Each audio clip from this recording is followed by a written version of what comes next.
that. I think people don't understand the level of debt. I think it's just kind of like the wool's been pulled over most people. Like most people don't know there's a U.S. debt clock where you can watch the 36 trillion just go up, up, up.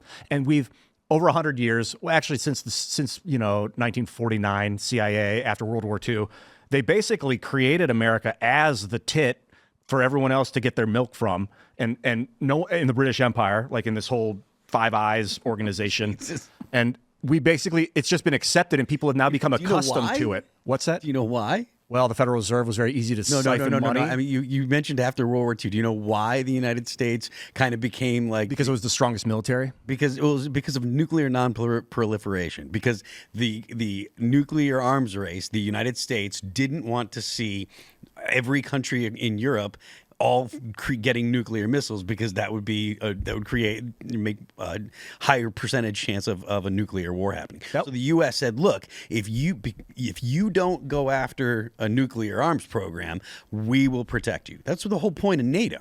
So it wasn't like I mean, I know you talk about like the global economic order and stuff like that, but it was the most of it was we don't want the world to blow itself up because of nuclear weapons. That was, I think, the American military aspect of the situation. But NATO. The economic aspect was they made America like the bank for all these other Commonwealth countries. The economic aspect came after. It was called the liberal economic order. But is what they created. It came after NATO. NATO came first. They started building bases. They said, look, don't develop nuclear weapons. We'll build bases. We'll protect you. We will take care of you to make sure we'll defend you from the Russians.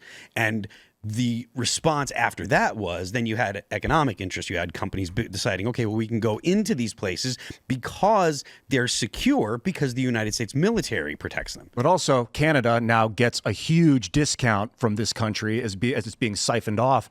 And one, if they violate NATO, they don't no longer get the American money. So there's all these incentives to stay on board with this ethos of the liberal economic order, and you're going to keep getting money. And Trump comes in and he's like, I'm done with this. I'm done with this. We're not. Let me just give you a simple argument on the tariffs thing. Donald Trump says to Canada, very simply, we think our business is worth more. Instantly, they lay off 200 workers. I think that shows that there was an incongruence between the markets, Canada and the United States, and then they were getting a freebie off us.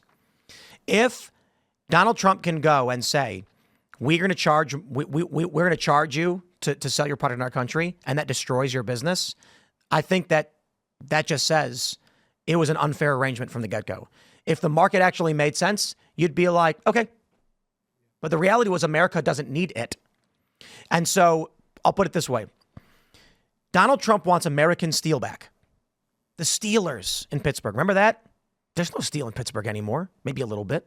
Trump wants to bring those jobs back and give Americans good lives. We sold it off at a discount rate to China. I'm sorry, to China and Canada. And Trump just said, you're going to have to pay more. And instantly they're out of business. We were getting ripped off. Well, here's something just in simple terms. We've had leaders that for decades have been telling us, the American public, as we're rowing a kayak toward a waterfall, that we're never going to hit the waterfall.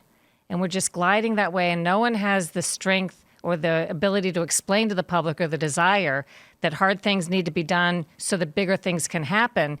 And the reason is they're all getting paid. Republicans and Democrats alike are getting the donations from the industries to make sure they don't do these things. And it never gives you votes hardly if you cut spending. It costs you votes because if you say, no, we really do need to do something about our deficit and deficit spending, then you end up with people saying, oh, look, they want a real throw grandma off a cliff, the Paul and Ryan it takes a lot commercial. of, morality on the part of a political figure, and not just short-term thinking, of course, but they have to think short-term in a way because they have to get elected every 2 years, 4 years, 6 years, or whatnot. So, yep. No, I think the problem for this country is that if you were to be honest in politics, you'd lose in 2 seconds.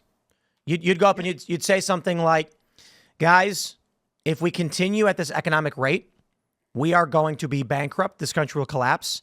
We need harsh economic reforms. This is going to lower the GDP by X amount of percent for the first 2 years. After that, we'll see stability. After that, we may see a recovery. People are going to say, nope, don't do it.